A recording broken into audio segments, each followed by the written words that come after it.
કેમ છો બધા મજામાં ને તમારા બધાનું સ્ટડી ટેલર ધ હાર્દિકમાં ખૂબ જ સ્વાગત છે। આજે આપણે ઇકોનોમીનો બીજો એક અતિ મહત્ત્વનો લેક્ચર જોઈશું કે જેમાં તમને ઇકોનોમીની બેઝિક કોન્સેપ્ટ સમજાવવાની કોશિશ કરીશ। આપણે ઘણી બધી વાર જે આરબીઆઈની મોનિટરી પોલિસી કમિટી એટલે કે એમપીસી મોનિટરી પોલિસી કમિટી વિશે તો વાત કરેલી છે। તમને ખ્યાલ હશે કે એની અંદર આરબીઆઈ અને સરકાર બંનેના માણસો હોય છે। આરબીઆઈ તરફથી 3 વ્યક્તિઓ હોય છે, સરકાર તરફથી 3 વ્યક્તિઓ હોય છે। અને ત્યારે આપણે ઘણી બધી વાર એ પણ વાત કરેલી છે કે મોનિટરી પોલિસી કમિટી એનું એકમાત્ર મુખ્ય કાર્ય છે। થોડા સમય પહેલાં અગર ભૂતકાળની વાત કરીએ તો ભૂતકાળમાં કેવું હતું કે મોનિટરી પોલિસી કમિટીના અલગ અલગ કાર્ય હતા। એ માર્કેટની અંદર 2-3 અલગ અલગ વસ્તુ નિયંત્રણ રેગ્યુલેટ કરવાનું કાર્ય કરતું હતું। પરંતુ પછી રઘુરામ રાજ્યને બધા આવી ગયા, ગવર્નર બની ગયા, એની પછી વચ્ચે એક વસ્તુ ફિક્સ કરી નાખી કે હવે મોનિટરી પોલિસી કમિટીએ માત્ર એક જ કાર્ય કરવાનું। અને એ કયું કાર્ય? એ કાર્ય એ કે ઇન્ફ્લેશન માર્કેટની અંદર, બજારની અંદર ઇન્ફ્લેશન ભાવ વધારાને કંટ્રોલમાં કરવાનું। શું? ભાવ વધારાને કંટ્રોલમાં કરવાનું। અને મોનિટરી પોલિસી કમિટી ભાવ વધારો, ફુગાવો, ઇન્ફ્લેશનને કંટ્રોલ કરે છે। કેટલો કરે છે? તો કે 2 થી લઈને 6 ની વચ્ચે રાખે છે। 2 થી લઈને અને 6 ની વચ્ચે એટલે કે 4 plus or minus 2, 4 plus or minus 2% એટલે કે 2% થી લઈને 6% ની વચ્ચે। તો આજે આપણે જાણીશું કે મોનિટરી પોલિસી કમિટી એ અમુક રેટમાં ફેરફાર કરે છે, જેમ કે સીઆરઆર, એસએલઆર, આ બધું તમે સાંભળતા હશો, રેપો રેટ ને રિવર્સ રેપો રેટ ને। તો આજે એ બધા આપણે જોઈશું કે આનો મતલબ શું છે હકીકતમાં। એકવાર તમને આ બધું ખબર પડી જશે કે સીઆરઆર શું છે, એસએલઆર શું છે, તો આની અંદરથી જે કોન્સેપ્ટ વાળા પ્રશ્ન પૂછાશે તો તમને ઓટોમેટિક ખબર પડી જશે। અને બીજું પણ એફડીઆઈમાં આ લિમિટ વધારવામાં આવેલી અથવા તો કે બેંક દ્વારા, આરબીઆઈ દ્વારા આવો નિર્ણય લેવામાં આવેલો, તો એનો શું ઇમ્પેક્ટ, એની શું અસર પડશે એ પણ ખ્યાલ આવશે। તો આપણે પહેલા એ જોઈએ। સૌથી પહેલા સમજો, પહેલો એક રેટ છે એનું નામ છે CRR. What is CRR? CRR નો મતલબ થાય cash reserve ratio. Cash reserve ratio જે અત્યારે 3% છે। જે અત્યારે કેટલો છે? 3%। હવે જો સીઆરઆર એટલે કે કેશ રિઝર્વ રેશિયો, એનો મતલબ શું? પહેલા તો કેશ એટલે કે પહેલા શબ્દ ઉપરથી જ ખબર પડી જાય છે કે કેશ, પૈસા કેટલા કેમાં રાખવાના? કેશમાં રાખવાના। રિઝર્વ એટલે કે રિઝર્વ રાખવાના, જમા રાખવાના। રિઝર્વ એટલે તમને ખ્યાલ, આપણે બચત માટે રાખતા હોઈએ, ઇમરજન્સી માટે, તો એવી રીતે રિઝર્વ રાખવાના। અને રેશિયો એ એનો ગુણોત્તર। તો સીઆરઆર નો મતલબ શું? બેંક, દુનિયા છોડો, ભારતની અંદર જેટલી પણ બેંક છે, બરાબર, ભારતની અંદર જેટલી પણ બેંક, એ બધી બેંકે સીઆરઆર જાળવવું ફરજિયાત છે। શું? સીઆરઆર જાળવવું ફરજિયાત। Vote is CRR? એટલે કે એક દિવસની અંદર બેંક પાસે જેટલા પણ પૈસા જમા થાય છે, એક દિવસની અંદર બેંક પાસે જેટલા પણ પૈસા જમા થાય છે, એમાંનો અમુક હિસ્સો એટલે કેટલો હિસ્સો? સીઆરઆર જેટલો હિસ્સો। સીઆરઆર અત્યારે 3% છે, એટલે 3% જેટલો હિસ્સો બેંકે પોતાની પાસે રિઝર્વ રાખવાનો, પોતાની પાસે ફરજિયાત કેશમાં રાખવાનો, બરાબર। માની લો કે એક દિવસની અંદર બેંક પાસે 100 રૂપિયા જમા થયા। એક દિવસની અંદર બધા બેંક પાસે તો ઘણા બધા લોકો પૈસા જમા કરાવતા હોય, તો બધા ભેગા થઈને 100 રૂપિયા જમા કરે, તો બેંકે 100 માંથી 3 રૂપિયા અલગ મૂકી દેવાના। પરંતુ તમે વિચારી શકો છો કે બેંક બહુ મોટી હોય, કે એક દિવસમાં 100 રૂપિયા જ આવે એવું જરૂરી ન હોય, લાખો કરોડો રૂપિયા આવતા હોય, તો એ બધાના 3% અથવા તો સીઆરઆર જેટલો પણ હોય, એ સીઆરઆર જેટલા પૈસા અલગ રાખી અને મૂકી દેવાના। તો એને કહેવાય કેશ રિઝર્વ રેશિયો। ફરજિયાત કેશમાં જ રાખવા જરૂરી છે, ફરજિયાત કેશમાં। અને આ જે સીઆરઆર જે છે એ બેંકે આરબીઆઈ પાસે જમા કરાવવાનો હોય અને ડેલી બેઝિસ ઉપર જાળવવાનો હોય, બરાબર, અને આરબીઆઈ પાસે જમા કરવાનો હોય। તો આ સીઆરઆર એટલે તમને ખ્યાલ આવી જોઈએ કે બધી જ બેંકોએ જાળવવાનો હોય, કેશમાં જાળવવાનો હોય। શા માટે? જેટલી પણ ડિપોઝિટ થયેલી હોય, કે જે ડિપોઝિટ થયેલી હોય એને કહેવાય એનડીટીએલ। એનડીટીએલ નો મતલબ શું? કે net demand end time liability. Net demand end time liability એટલે કે જે પણ વ્યક્તિના બેંક એકાઉન્ટમાં, સેવિંગ એકાઉન્ટમાં જમા થયા હોય, કરંટ એકાઉન્ટમાં કે પછી ટાઈમ એકાઉન્ટમાં, કોઈ પણ એફડી, કોઈ ફિક્સ ડિપોઝિટ, બેંક પાસે જેટલા પણ પૈસા આવે એમાંના સીઆરઆર જેટલા ટકા હોય એટલા પૈસા બેંકે કેશમાં રાખી દેવાના, એને કહેવાય સીઆરઆર। તમને પ્રશ્ન થાય કે આવું શા માટે રાખેલું છે? તો આવું જનરલી એટલા માટે રાખેલું હોય કે કદાચ જ્યારે બેંક રનની પરિસ્થિતિ સર્જાઈ જાય, ક્યારે? Bank run. What is bank run? Bank run એટલે કે જ્યારે અમુક વાર કોઈ ફેક ન્યૂઝ આવી ગઈ હોય અથવા કંઈક એવી ન્યૂઝ આવી ગઈ હોય કે જેના કારણે લોકોને એવું થઈ જાય કે આ બેંક તો બંધ થઈ જશે, આ બેંક તો ઉઠી જશે, મારા પૈસા જે છે એ બરબાદ થઈ જશે, અને બધા લોકો એક સાથે બેંકમાં જતા રહે પોતાના પૈસા પાછા લેવા માટે, બધા લોકો પોતાના પૈસા પાછા લેવા માટે બેંક પાસે જતા રહે, તો ત્યારે આવી પરિસ્થિતિની અંદર બેંક પાસે આવા જો પૈસા કેશમાં પડેલા હોય તો તાત્કાલિક બધાને દઈ દે કે હારું તમારો પૈસા લેવો અને હવે નીકળો અહીંથી, બરાબર। તો એટલે કે બેંક પાસે એવું કંઈક અનામત હોવું જોઈએ, નહીં તો પછી હવે બેંક પાસે પૈસા ન હોય તો પછી એક તો ઓલરેડી તે લોકોને વિશ્વાસ ન હોય, કારણ કે લોકો ન્યૂઝમાં કંઈક ફેક ન્યૂઝ કે એવું કંઈક જોઈને તેમને ખબર પડી હોય કે મારા પૈસા ખતરામાં છે, અને ત્યાં જઈને વળી પાછી બેંક એમ કહે કે ના પૈસા નથી, અત્યારે નહીં મળે, તો એમને વિશ્વાસ આવી જાય, બરાબર। તો સીઆરઆર એટલે ખ્યાલ હોય। બીજો આની જેવો એક રેટ છે SLR. What is SLR? SLR એટલે કે statutory liquidity ratio. Statutory liquidity ratio આ જનરલી 17% આજુબાજુમાં હોય છે। કેટલા ટકા છે એ આપણી માટે મહત્વનું નથી, પરંતુ આની અંદર શું હોય? તો આની અંદર પણ અમુક પ્રકારના પૈસા જે છે એ રાખવાના, પરંતુ આની અંદર જે પૈસા રાખવાના હોય એ બેંકે પોતાની પાસે રાખવાના હોય। સીઆરઆરમાં ક્યાં રાખવાના હોય? સીઆરઆરમાં બેંક આરબીઆઈ પાસે રાખવાના હોય, આરબીઆઈ પાસે જમા કરવાના હોય। એસએલઆરમાં ક્યાં રાખવાના હોય? બેંકે પોતાની પાસે રાખવાના। પરંતુ SLR માં શું છે, SLR ની અંદર એવો નિયમ છે કે કેશ રાખવા જરૂરી નથી. જો કે કેશ રાખે તો એ કઈ વાંધો નથી, કોઈ ના પડે નહીં, બરાબર, બેંકના પૈસા હોય એને મજા આવે એવી રીતે રાખે. પરંતુ CRR માં તો ફરજિયાત કેશ જ રાખવાના. SLR માં એ ગોલ્ડ સ્વરૂપે પણ રાખી શકે છે, જીસેક સ્વરૂપે પણ રાખી શકે છે. મતલબ કે ગોલ્ડ અને જીસેક એમાં પણ રાખી શકે છે, કેશમાં પણ રાખી શકે છે, પરંતુ આમાં પણ રાખી શકે. આમાં ફરજિયાત કેશ રાખવા જરૂરી છે. તમને પ્રશ્ન થાય કે ગોલ્ડ અને જીસેકમાં બેંક શું લેવા રાખે, તો એનું કારણ એ છે કે જો બેંક જે છે એ કદાચ ગોલ્ડ અને જીસેકમાં રાખે તો એને થોડું ઘણું રિટર્ન મળી શકે. What is return? રિટર્ન એટલે કે વ્યાજ, થોડું ઘણું ઇન્ટરેસ્ટ મળી શકે, થોડું ઘણું વ્યાજ મળી શકે. ગોલ્ડનો ભાવ, સોનાનો ભાવ બજારની અંદર વધશે તો એની કિંમત પણ વધશે. જીસેક ગવર્મેન્ટ સિક્યુરિટીમાં ઇન્વેસ્ટ કરશે તો એને થોડું ઘણું વ્યાજ કે એવું કંઈક મળશે, બરાબર. એટલે બેંકને એવું લાગે કે એમને કેશમાં રાખવાથી તો પૈસા કંઈ કામ આવવાના નથી, તો એની કરતાં કંઈક રિટર્ન જનરેટ થાય એવું કંઈક કરીએ તો ગોલ્ડમાં અને જીસેકમાં ઇન્વેસ્ટ કરશે, બરાબર. તો આ જનરલી 17% આજુબાજુમાં હોય છે અને આ 3% આજુબાજુમાં. તો આવી રીતે કંઈક વસ્તુ હોય છે. તો ફરજિયાત બેંકે આટલા પૈસા કેશ રાખવા પડે. હવે આપણે ત્રીજા નંબરનો રેટ જોઈએ, રેપો રેટ. શું છે રેપો રેટ? રેપો રેટ જે છે એનું ફૂલ ફોર્મ હકીકતમાં તો રીપર્ચેસિંગ રેટ છે. શું? રીપર્ચેસિંગ રેટ. રી એટલે ફરીથી, પર્ચેસિંગ એટલે કે ખરીદવું, ફરીથી ખરીદવા માટેનો રેટ. તો રેપો રેટ, રીપર્ચેસિંગ રેટ, એનો મતલબ શું થાય? તો એનો મતલબ કંઈક એવો થાય કે જ્યારે RBI ફોર એક્ઝામ્પલ માની લો કે SBI કોઈ બેંક છે, બરાબર, SBI બેંક. હવે SBI બેંક છે એને ઘણા બધા લોકોને એક સાથે લોન આપી છે. SBI ઘણા બધા લોકોને એક સાથે લોન આપી છે, ઘણા બધા લોકોને એક સાથે લોન આપી, પરંતુ SBI પાસે પૈસા નથી. SBI પાસે પૈસા નથી કારણ કે અમુક CRR માં રાખી દીધા, અમુક SLR માં રાખી દીધા, બધા અલગ અલગ જગ્યાએથી રાખી દીધા. તો હવે SBI પાસે 4-5 જણા એકારે આવી ગયા લોન લેવા માટે, લાખો કરોડો રૂપિયાની. તો હવે SBI લોન આપી છે તો એ શું કરી શકે? તો SBI પાસે પૈસા નથી, તો SBI એવા કેસમાં RBI પાસેથી લોન લઈ શકે. શું કરી શકે? RBI પાસેથી લોન. તો RBI જે છે એ SBI ને લોન આપી દેશે, હારું મજા કરો, જાઓ લઈ જાઓ. પરંતુ RBI કઈ મફતમાં, ફ્રીમાં લોન નહીં આપે. RBI SBI ને જે પૈસા લોનમાં આપશે તો એનું કંઈક વ્યાજ ચાર્જ કરશે, એનું કંઈક ઇન્ટરેસ્ટ ચાર્જ કરશે. શું કરશે? વ્યાજ કંઈક ચાર્જ કરશે. અને એ જે વ્યાજ લેવામાં આવશે RBI દ્વારા બેંક પાસેથી, જે વ્યાજ લેવામાં આવશે એને જ કહેવાય રેપો રેટ. શું કહેવાય? RBI દ્વારા બેંક પાસે જે વ્યાજ લેવામાં આવે એને શું કહેવાય? Repo rate. એને શું કહેવાય? Repo rate.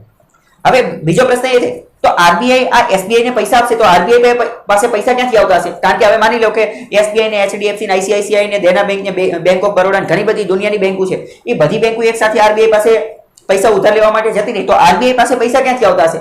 તો તમને કદાચ એવું લાગશે કે RBI તો ખુદ નોટ છાપે છે, ખુદ પૈસા છાપે છે, તો એની પાસે પૈસા પડેલા જ જતા હશે. અથવા તો તમને એવું લાગતું હશે કે RBI તાત્કાલિક નવી નોટ છાપી અને તરત આપી દેતી હશે.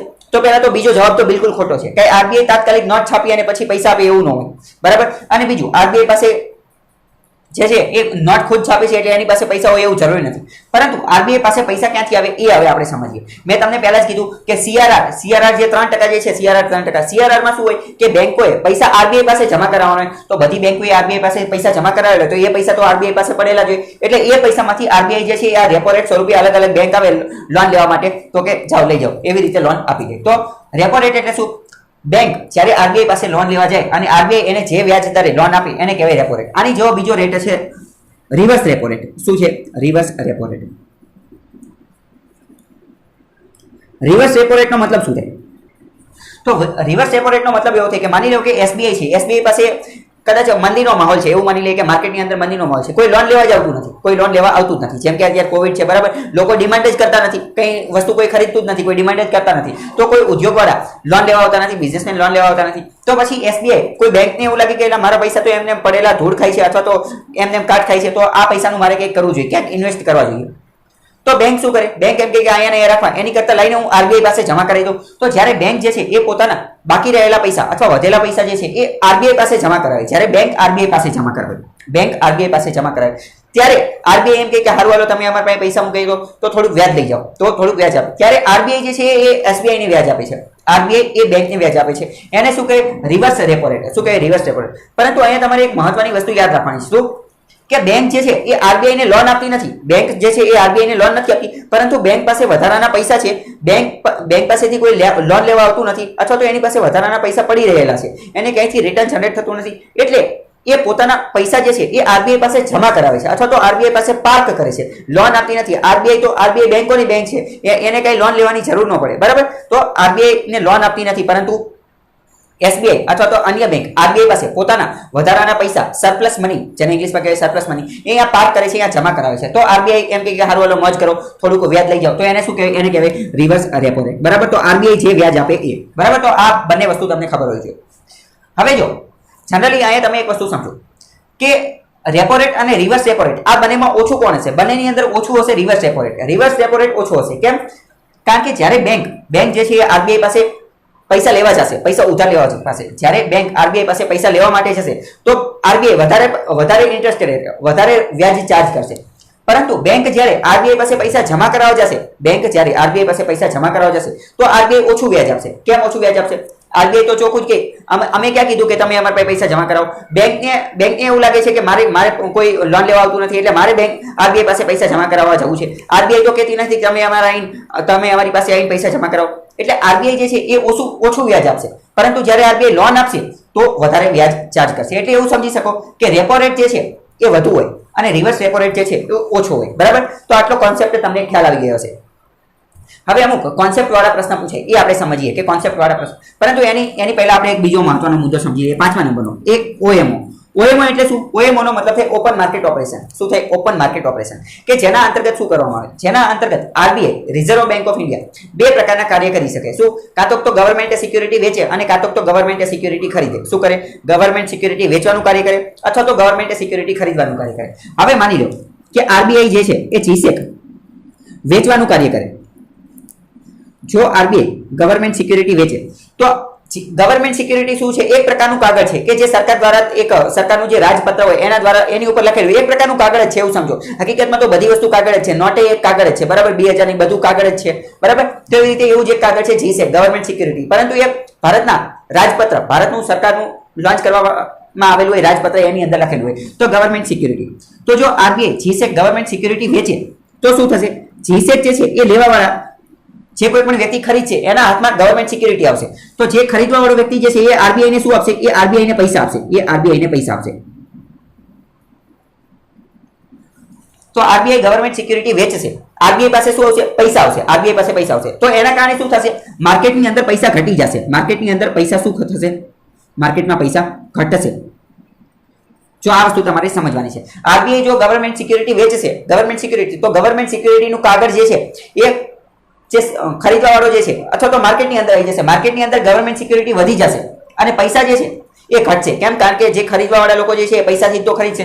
તો આવું ગવર્મેન્ટ સિક્યુરિટી આરબીઆઈ વેચવાનું કાર્ય ક્યારે કરે? તો જ્યારે માર્કેટની અંદર પૈસાનો સપ્લાય વધી ગયો હોય, જ્યારે મની સપ્લાય વધી ગયો હોય અને મની સપ્લાય વધી ગયો હોય ત્યારે તે જનરલી ભાવ વધારો થાય. મની સપ્લાય વધેલો હોય ત્યારે ભાવ વધારો થાય. હવે ભાવ વધારો કઈ રીતે થાય એનું પણ આપણે સમજીએ. માની લો કે કોઈ એક ટામેટા જે છે બરાબર એના 10 રૂપિયા છે, 10 રૂપિયાના કિલો ટામેટા છે. બરાબર. પરંતુ હવે બધા પાસે 10 રૂપિયા છે, બધા પાસે ઘણા બધા પૈસા આવી ગયા છે, 100, 1000, કરોડ ઘણા બધા પૈસા આવી ગયા છે. તો હવે બધા એક સાથે આ ટામેટા લેવા આવશે તો આ ટામેટાની જે માત્રા જે છે એ તો નિશ્ચિત છે, એની ક્વોન્ટિટી, એની માત્રા તો નિશ્ચિત છે. તો હવે બધાને તો વેચી શકાશે નહીં. એટલે વેચવાવાળો શું કરશે? આનો ભાવ વધારી દેશે. કે 10માં દેતા હતા તો કે 15, 20 એવી રીતે વધારતો રહેશે. તો મતલબ કે ભાવ વધારો ક્યારે થાય? જ્યારે લોકોની પાસે પૈસા વધી જાય. તો ભાવ વધારો થઈ જાય. બરાબર છે.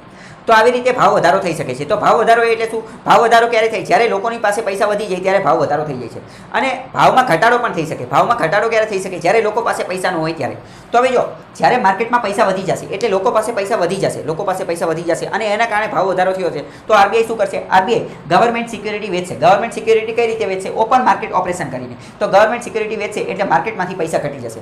હવે OMOમાં માત્ર ઓપન માર્કેટ ઓપરેશનની અંદર આરબીઆઈ માત્ર ગવર્મેન્ટ સિક્યુરિટી વેચે એવું નથી. આરબીઆઈ ગવર્મેન્ટ સિક્યુરિટી ખરીદી પણ શકે. તો હવે આરબીઆઈ જે છે એ ગવર્મેન્ટ સિક્યુરિટી ખરીદે એના કારણે શું થાય? તો આરબીઆઈ ગવર્મેન્ટ સિક્યુરિટી ખરીદશે તો આરબીઆઈ ગવર્મેન્ટ સિક્યુરિટી ખરીદી હશે તો આરબીઆઈ પૈસા આપવા પડશે. તો આના કારણે શું થશે? માર્કેટમાં પૈસા વધશે. માર્કેટમાં શું થશે? માર્કેટમાં રૂપિયાનું પ્રમાણ વધશે. આની અંદર શું થશે? માર્કેટમાં જે રૂપિયાનું પ્રમાણ જે છે એ ઘટશે. કારણ કે ગવર્મેન્ટ સિક્યુરિટી આરબીઆઈ વેચે છે. બરાબર. તો ગવર્મેન્ટ સિક્યુરિટી માર્કેટમાં આવી જશે અને રૂપિયા આરબીઆઈ પાસે જતા રહેશે. જ્યારે આમાં એની કરતાં ઊંધું થશે. જ્યારે આરબીઆઈ ગવર્મેન્ટ સિક્યુરિટી ખરીદશે તો આરબીઆઈને ખરીદવા માટે પૈસા જોશે તો માર્કેટમાં રૂપિયા વધશે. તો આવું જનરલી ક્યારે થાય? જ્યારે માર્કેટમાં પૈસા ન હોય. જેમ કે અત્યારે કોવિડની મહામારી ચાલી રહી છે. બરાબર. તો લોકો કંઈ મંદીનો માહોલ, રિસેશનનો માહોલ છે, લોકો કંઈ ખરીદતા જ નથી, લોકો પાસે પૈસા નથી. તો આવા કેસની અંદર આરબીઆઈ શું કરે? જીસેક ખરીદવાનું કાર્ય કરે. આમાં શું કરે? જીસેક ખરીદે તો ગવર્મેન્ટ સિક્યુરિટી આરબીઆઈ ખરીદે તો એના કારણે શું થાય કે માર્કેટની અંદર થોડા ઘણા પૈસા આવે.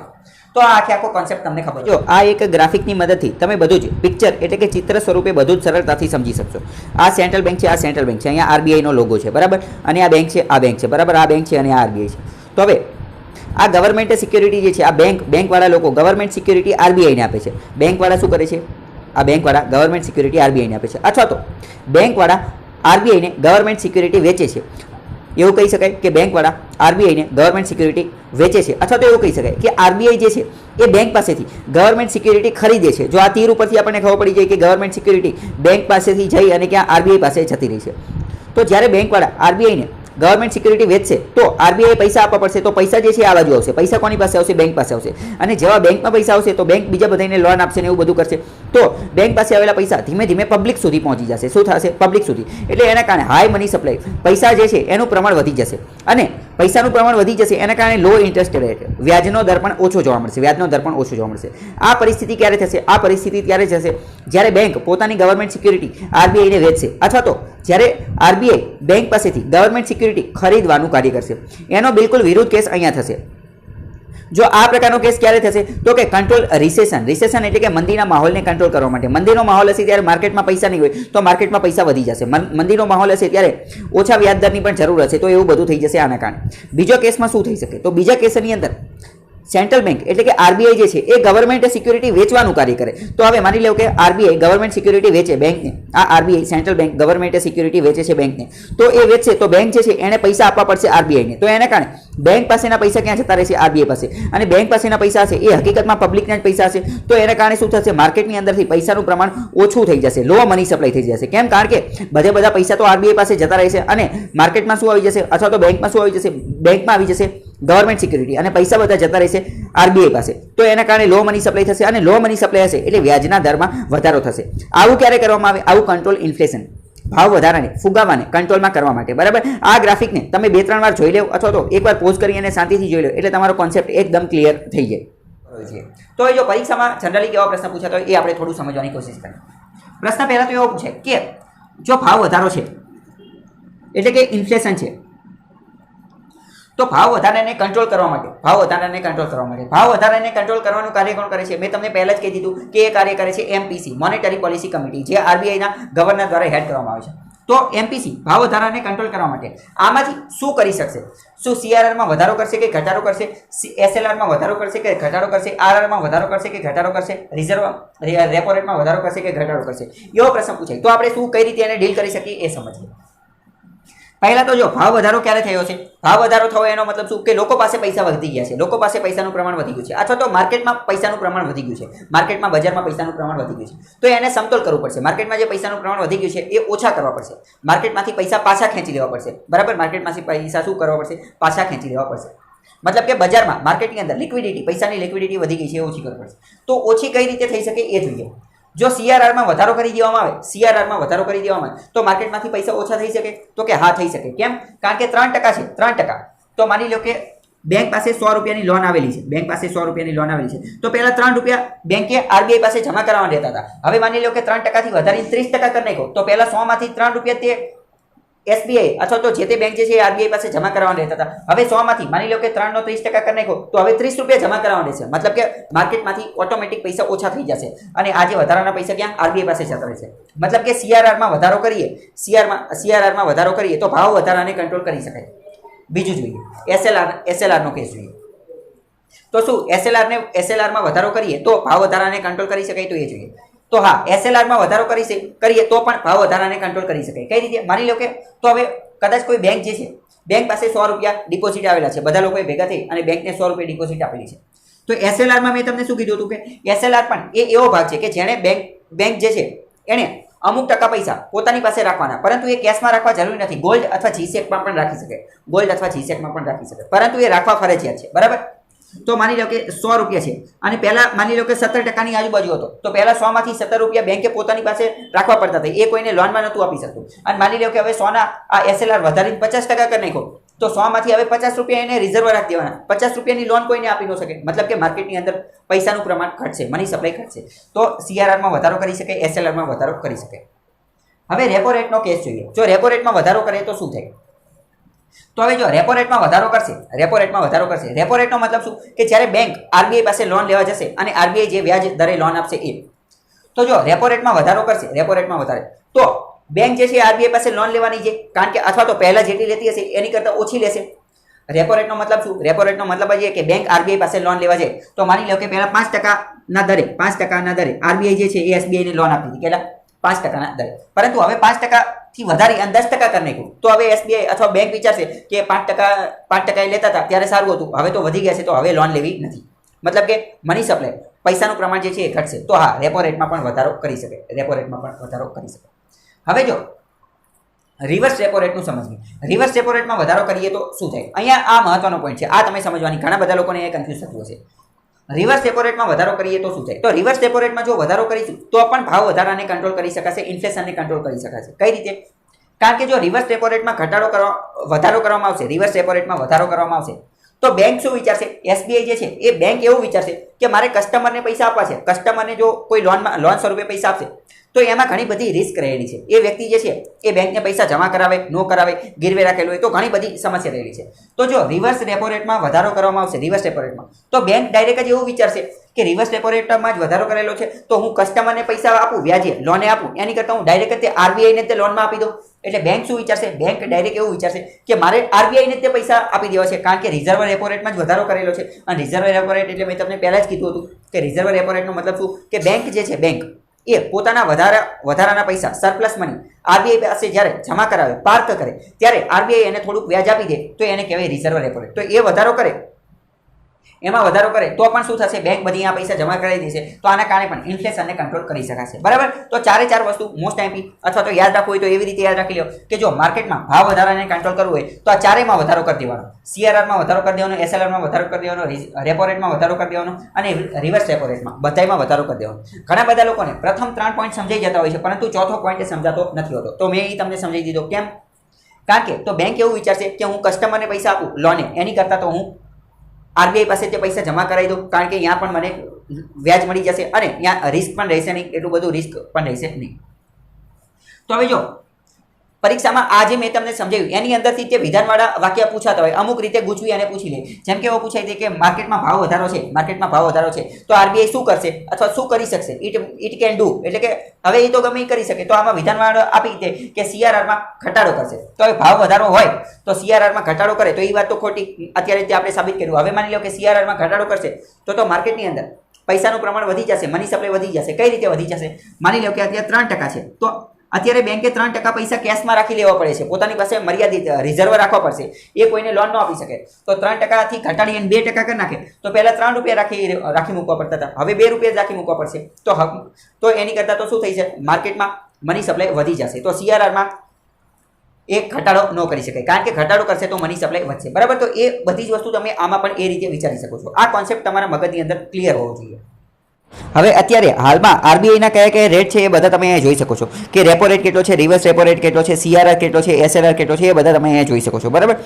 હવે તમે એક વસ્તુ એટલી યાદ રાખો, શું?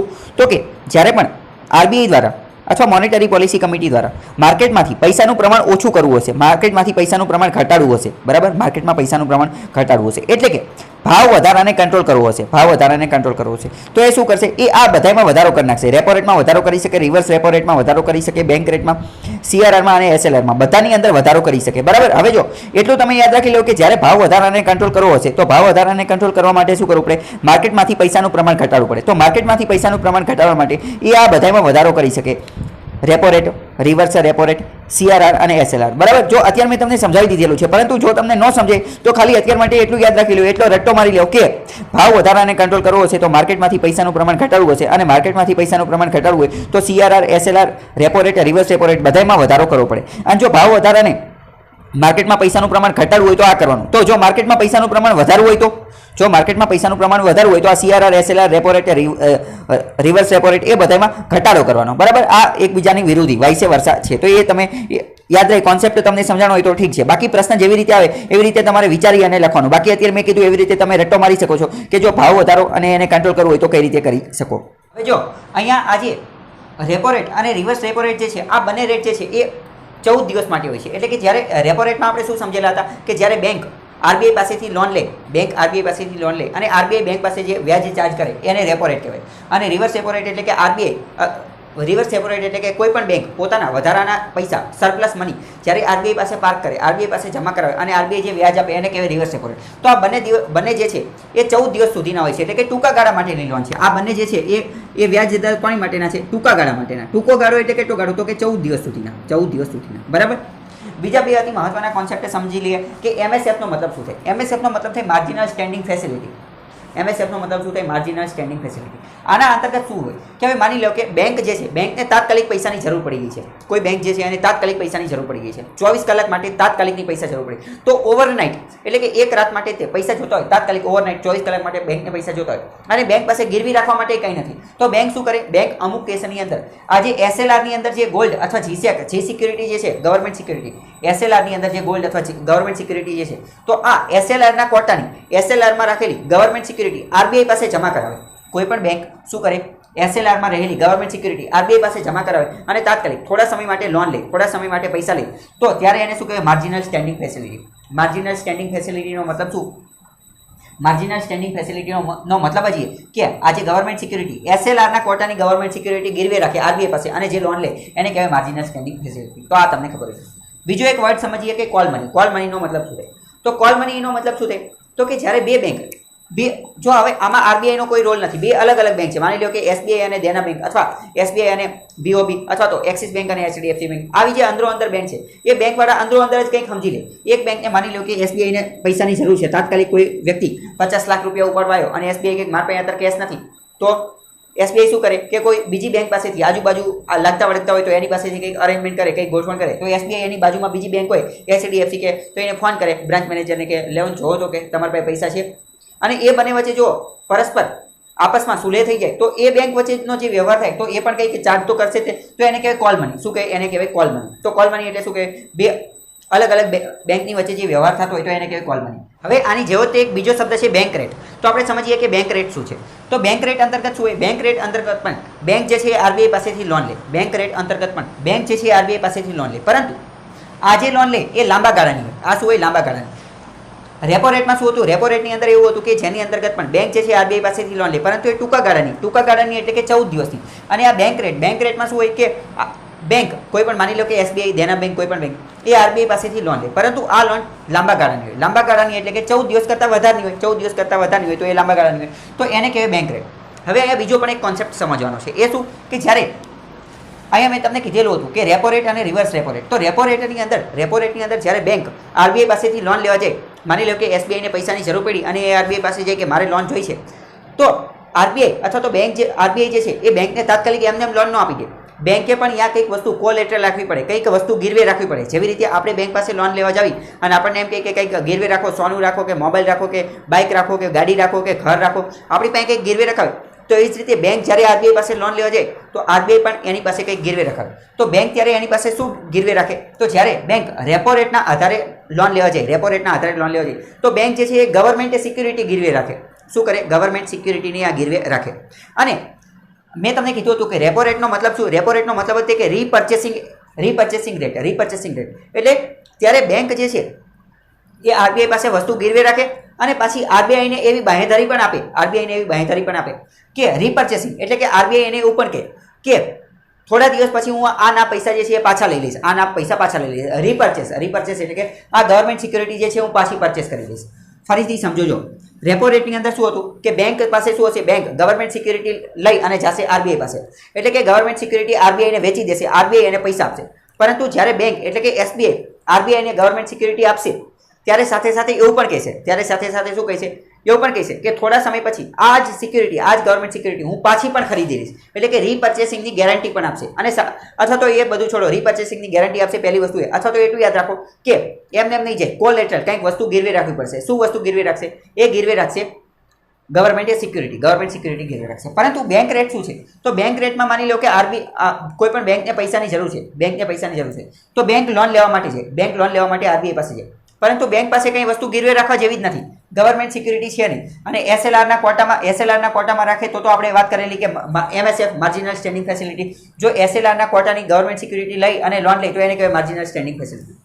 પરંતુ માની લો કે બેંક જે છે એણે આ એસએલઆરના ક્વોટાની રાખી અને પણ લોન લઈ લીધી, એમએસએફ દરે પણ લોન લઈ લીધી, બધે લોન લઈ લીધી, તેમ છતાં પણ એને પૈસાની જરૂર પડી અને તાત્કાલિક પૈસાની જરૂર પડી. તો એવા કેસની અંદર જ્યારે બેંક કોઈ પણ કોલેટરલ વગર કાંઈ પણ વસ્તુ ગીરવે મૂક્યા વગર આરબીઆઈ પાસે લોન લે તો આરબીઆઈ એને જે વ્યાજદર આપે એને કહેવાય બેંક રેટ. અને બેંક રેટ જે છે એ લાંબા ગાળા માટે હોય, એટલે કે 14 દિવસ કરતાં વધારે સમય માટે હોય, એટલે લાંબા ગાળા માટે હોય. તો એ તમને ખબર હોય છે.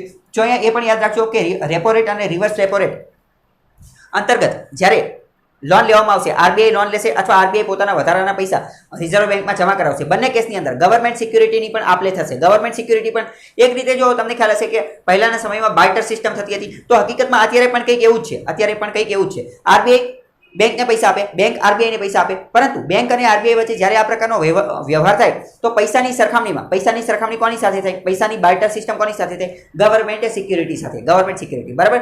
આરબીઆઈ બેંક જે છે બેંક એ આરબીઆઈ પાસે લોન લે, પરંતુ આરબીઆઈ કંઈક જમા કરાવવું પડે, કોલેટરલ રાખવું પડે, ગીરવે રાખવું પડે. શું રાખે? તો કે ગવર્મેન્ટ સિક્યુરિટી, બરાબર. એવી જ રીતે જ્યારે બેંક પોતાના વધારાના પૈસા જે છે એ આરબીઆઈ પાસે જમા કરાવે ત્યારે પણ આરબીઆઈ પોતાની ગવર્મેન્ટ સિક્યુરિટી બેંકને આપે, તો એનો પણ સાથે સાથે બાર્ટર થતું એવું સમજી લેવું. બેંક રેટ એટલે શું? લાંબા ગાળા માટે, પરંતુ કોઈ પણ વસ્તુ ગીરવે નહીં નાખવાની, નો કોલેટર. તો આ ખબર હોવી જોઈએ. હવે આપણે અત્યાર સુધી જે કંઈ પણ કોન્સેપ્ટ જોયા એના રિલેટેડ એક પ્રશ્ન જોઈએ કે જે યુપીએસસી 2020ની અંદર પૂછાઈ ગયેલો છે. યુપીએસસી 2020માં પ્રશ્ન પૂછાયેલો છે એ આપણે સમજીએ. શું કીધેલું છે કે આરબીઆઈ નક્કી કરે છે, શું નક્કી કરે છે કે જો આરબીઆઈ એક્સપાન્શનિસ્ટ મોનેટરી પોલિસી બનાવવાનું નક્કી કરે છે તો આરબીઆઈ શું નહીં કરે? Will not do. આરબીઆઈ નહીં કરે. કેની માટે? એક્સપાન્શનિસ્ટ મોનેટરી પોલિસી. એટલે કે આરબીઆઈની જો એવી ઈચ્છા હોય કે માર્કેટની અંદર, બજારની અંદર મની સપ્લાય વધી જાય, પૈસાનો સપ્લાય વધી જાય, એટલે કે એક્સપાન્ડ થઈ જાય. એક્સપાન્ડનો મતલબ વધારો થાય. જો માર્કેટની અંદર મોનેટરી પોલિસી, પૈસાનો વધારો થઈ જાય, માર્કેટમાં વધારે પૈસા આવે તો આરબીઆઈ શું નહીં કરે? Would it not do. શું નહીં કરે? તો પહેલી વસ્તુ તો એસએલઆરમાં ઘટાડો કરશે. શું પહેલી શું કહે છે? એસએલઆરમાં ઘટાડો કરશે. હવે જો તમે સમજો એસએલઆર શું હતું? એસએલઆર મેં તમને કીધું હતું કે એસએલઆર આ કંઈક એવા પૈસા છે, આ કંઈક એવો ટકા છે, આ કંઈક એવો રેશિયો છે કે જે બેંકે અનામત રાખવાનો હોય, બેંકે પોતાની પાસે રાખવાનો હોય, અને એ ગોલ્ડ, ગવર્મેન્ટ સિક્યુરિટી, કેશ કોઈ પણમાં રાખી શકે, પરંતુ આમાંથી લોન ન આપી શકે. એસએલઆર શું? મતલબ કે આ બેંકે પોતાની પાસે રાખવાનો, આ જમા કરીને રાખવાનો, બેંકે પોતાની પાસે રાખવાનો, આમાંથી લોન આપી શકાય નહીં.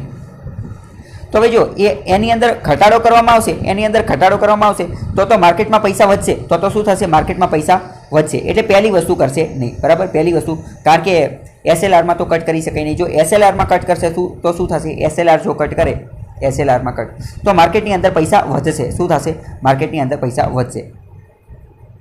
અને આમાં શું કીધેલું છે કે આમાં પણ એ જ પૂછેલું છે આપણને કે એક્સપાન્શનિસ્ટ એટલે કે માર્કેટમાં પૈસા વધવા જોઈએ. તો હા, બરાબર. પહેલી વસ્તુ જે છે, પહેલી વસ્તુ કરશે તો માર્કેટમાં પૈસા વધશે. પહેલી વસ્તુ કરવાથી શું? માર્કેટમાં. પરંતુ એમ કીધું છે કે ન કરવું જોઈએ, તો પહેલું તો કરશે તે. બીજું, હવે આપણે ત્રીજા નંબરનું વિધાન જોઈએ કે કટ ધ બેંક રેટ અને રેપો રેટ.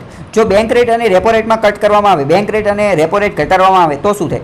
તો બેંક રેટ અને રેપો રેટ એટલે હવે તમને ખ્યાલ આવી ગયો હશે, રેપો રેટ એટલે એ રેટ અથવા તો એ વ્યાજદર જેના કારણે બેંક જે છે આરબીઆઈ પાસેથી લોન લે છે. તો હવે જો આ ઘટાડવામાં આવે તો શું કરશે? આમાં ઘટાડો થશે તો બેંક આરબીઆઈ પાસેથી વધારે લોન લેશે. બેંક શું કરશે? આરબીઆઈ પાસેથી વધારે લોન લેશે, અને વધારે લોન લેશે તો પૈસામાં વધારો થઈ જશે, માર્કેટની અંદર પૈસા વધી જશે. તો ત્રીજું વિધાન પણ આવશે નહીં, બરાબર. કારણ કે આમાં તો શું કીધું છે કે નહીં કરે, પૈસા વધારવા માટે આરબીઆઈ નહીં કરે, તો ત્રીજું પણ નહીં કરે, અને ત્રીજું કરશે અને પહેલું પણ કરશે. એટલે પહેલું અને ત્રીજું સાચું છે, પરંતુ આમાં આપણે કહેવાનું છે ખોટું. તો આપણો આન્સર ઓટોમેટિક થઈ જશે બી, કે increase the marginal standing facility rate.